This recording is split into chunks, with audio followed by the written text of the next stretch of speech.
E a seletividade alimentar, você já ouviu falar?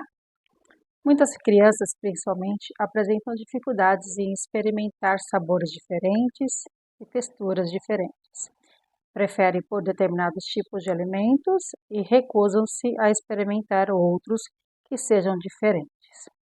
No espectro autista, muitas crianças apresentam a seletividade alimentar. Alguns pacientes têm muita dificuldade em se alimentar e comer, principalmente alimentos mais saudáveis.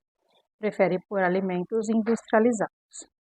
Isso pode causar um problema bastante importante em questão nutricional, porque eles não conseguem suprir as necessidades que o corpo da criança precisa.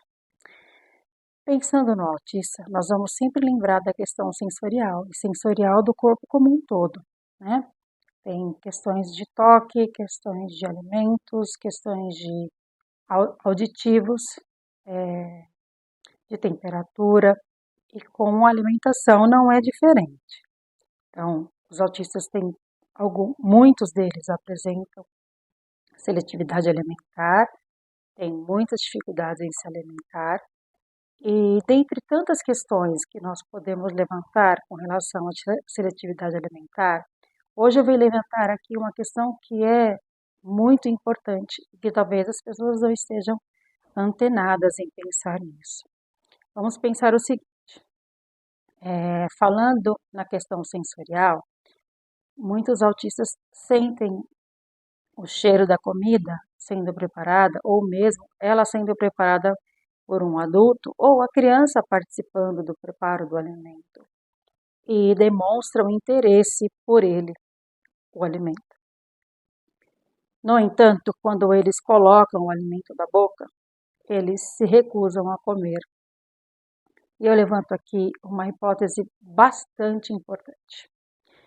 Qual é essa hipótese? Na língua, nós temos papilas que nos mostram qual o sabor do alimento. Então, tem o doce, tem o salgado, tem o azedo, tem o amargo, dentre outros tantos.